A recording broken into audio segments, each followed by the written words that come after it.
Hi friends, welcome to Sangavi சமையல். இன்னைக்கு நம்ம வீட்டில் நைட் டின்னர் என்னன்னு பார்க்கலாமாங்க. இன்னைக்கு வந்து நைட் வந்து டிஃபன் கிடையாது, சாப்பாடு தான். வாங்க பார்க்கலாம்.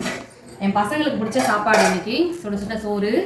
அதுக்கப்புறம் பார்த்தீங்கன்னா இது வந்து பார்த்தீங்கன்னா சிந்தாமணி சிக்கனுங்க. இது வந்து சிந்தாமணி சிக்கன், சின்ன வெங்காயம், வரமிளகாய் மட்டும் தான், காஞ்ச மிளகாய், இஞ்சி பூண்டு, மஞ்சள் தூள் மட்டும்தாங்க இது போடுறது. சூப்பராக இருக்கும், நல்லா காரசாரமாகவும் இருக்கும். அதே மாதிரி இது சாம்பார், கர்ட் ரைஸ், அதுக்கப்புறம் ரசம் அதெல்லாம் பண்ணலாம். அதுக்கெலாம் இது ஆப்டாக சூப்பராக இருக்கும். அதுக்கடுத்து இது வந்து பார்த்தீங்கன்னா வெறும் இது குழம்பு. நான் எக்ஸ்ட்ரா ஒரு டம்ளர் வந்து இதில் தண்ணி சேர்த்து வெந்ததுக்கப்புறமா கொதிச்சு வந்ததுக்கப்புறம் அந்த கிரேவியை வந்து இங்கே எடுத்து வச்சிருக்கிறேன். என் பசங்களுக்கு இப்படி பிடிக்கும். இது வந்து தோசை சுட்டு சாப்பிட்டீங்கன்னு வச்சுக்கலாம், இட்லி தோசைலாம் செமையாக இருக்கும். அந்த மாதிரி தண்ணியாக குழம்பு எடுத்து வச்சுருக்கேன். அடுத்ததாக இதுதான் வந்து ரசம்.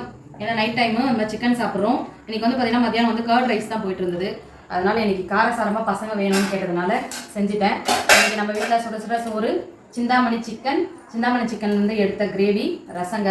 இன்னைக்கு நைட் வந்து சூப்பரான சாப்பாடு நாங்கள் சாப்பிட போகிறோம். நீங்கள் என்ன நைட் டின்னர் பண்ணீங்கன்னு சொல்லி இந்த வீடியோவில் கீழே கமெண்ட்டில் சொல்லிடுங்க. இந்த வீடியோ பிடிச்சிருந்தா லைக் பண்ணுங்கள், ஷேர் பண்ணுங்கள், கமெண்ட் பண்ணுங்கள். நம்ம சேனலுக்கு சப்ஸ்கிரைப் பண்ணி சப்போர்ட் பண்ணுங்கள். Bye friends.